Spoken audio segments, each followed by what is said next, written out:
On her marble doorstep stood not the sleek, suited butler she'd ordered from the elite butler agency, but a rugged man in a faded shirt, holding a harmonica, with a barefoot little girl clutching his hand. His voice trembled when he spoke. "Ma'am. I'm here for the job."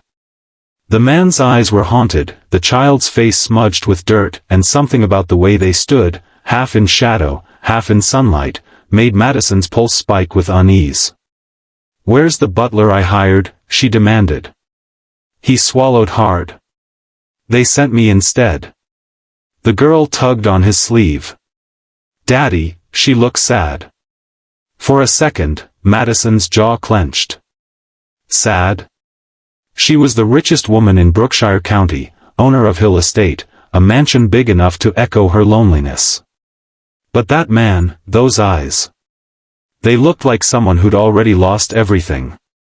Before we dive into what happened next, if you love heartfelt stories with shocking twists, hit that like button and subscribe to the Kindness Chronicles. Trust me, this story's ending will make your heart stop. Chapter 1, The Wrong Butler. Madison Hill had everything money could buy, except peace. She lived in a mansion overlooking the Blue Hills of Virginia, with crystal chandeliers, imported furniture, and a silence that could swallow you whole. Her husband, Charles Hill, had passed away a year ago in a car crash, a crash that had also ended her unborn child's life. Since then, Madison had become colder, harder, almost mechanical. She fired staff like changing clothes, nobody ever stayed. So when she ordered a 5-star certified butler for $10,000 a month from an exclusive agency, she expected perfection. Polished shoes. British accent. Impeccable manners. Not this. The man before her looked like he hadn't shaved in days. His shirt was ironed but old. His shoes, scuffed. The girl beside him had tangled golden hair, wearing a mismatched pink dress with no shoes. "I think you've made a mistake," Madison said sharply. "I asked for a professional, not a single father," he interrupted quietly. "I understand." His tone wasn't defensive. It was humble. Almost broken. Madison blinked. "Who are you?" "My name's Evan Carter. This is my daughter, Lily. I used to work at the estate's maintenance division, before it closed." "You used to?" "Yes, ma'am. But after my wife passed, things got hard." Madison's lips tightened. She hated hearing other people's tragedies, they made her remember her own. "Then why are you here?" He took out a folded letter, the agency's logo stamped on top. "They told me this position was open. I might not fit the uniform, but I can serve. I just need a chance." Madison looked at the little girl. She was staring at the glass chandelier, her reflection sparkling in the crystals. "You can't bring a child to work," Madison snapped. Evan's jaw tensed. "I don't have anyone to leave her with. I'll keep her out of your way, I swear." "Absolutely not." Madison turned to shut the door, but the girl suddenly spoke in a trembling voice. "Please, ma'am. Daddy plays the harmonica for me when I'm scared. I promise we won't break anything." Her big blue eyes shone like glass marbles. For reasons Madison couldn't explain, her hand stopped mid-motion. She sighed. 1 week. That's all. If you fail, you're both gone." Evan nodded, relief flooding his face. "Thank you, ma'am. You won't regret it." Madison wasn't so sure. The shadows in the mansion. The first few days were awkward. Evan worked tirelessly, polishing floors, dusting antique shelves, tending to the rose garden. Lily sat quietly in corners, drawing pictures with crayons on scraps of paper. She rarely spoke. But when she did, she said things that made Madison's heart ache. Like the morning she whispered, "Miss Madison, your house is sad." Madison froze mid-sip of coffee. "What do you mean?" Lily looked around.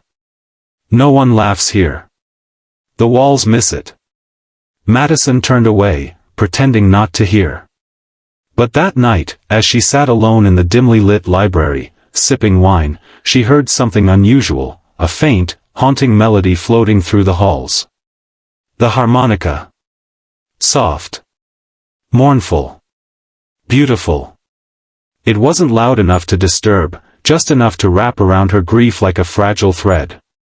She stepped out of the library and followed the sound to the servants' quarters. There, through the half-open door, she saw Evan playing, Lily asleep in his lap. The way he looked at his daughter, gentle, protective, made something in Madison's chest crack open. It reminded her of Charles. The way he used to hum to her belly before their baby came. For the first time in months, she didn't feel angry. Just empty.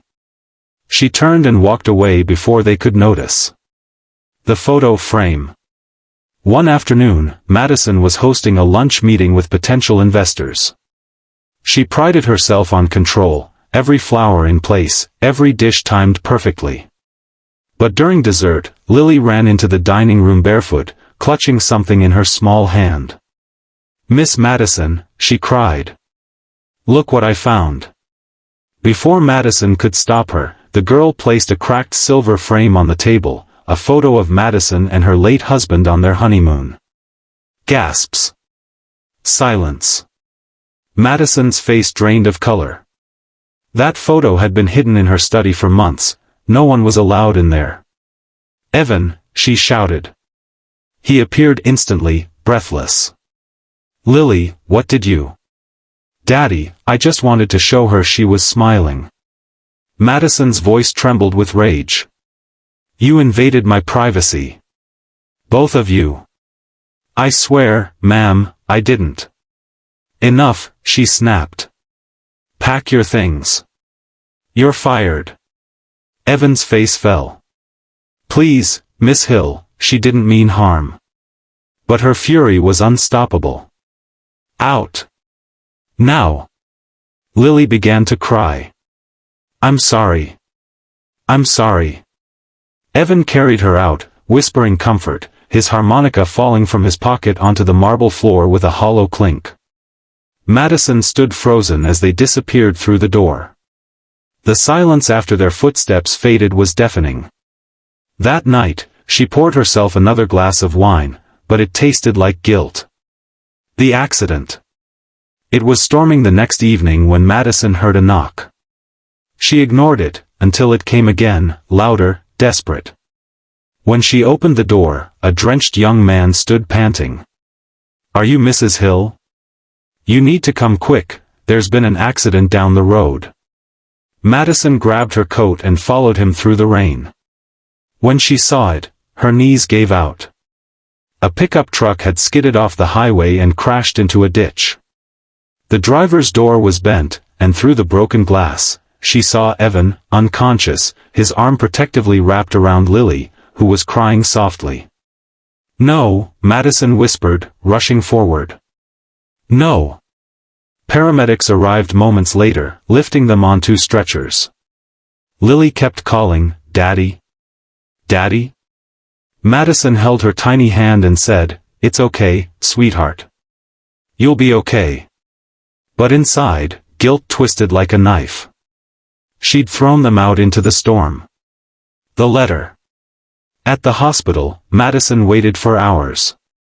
When the doctor finally came out, his voice was grim but calm. "The little girl will recover soon. Her father, he's stable. But there's something you should see." He handed Madison a small envelope labeled for Miss Hill. Her hands trembled as she opened it. Inside was a note, written in neat, careful handwriting. "Miss Hill. If you're reading this, it means I didn't get to say thank you. You gave me a roof when no one else would. I know I'm not the butler you wanted, but I just wanted to earn enough to give Lily a better life, maybe music lessons. She's got a gift, you know. She can hear songs in silence. I noticed how you look at the window at night, like you're listening for someone who's gone. I play the harmonica because it helps me feel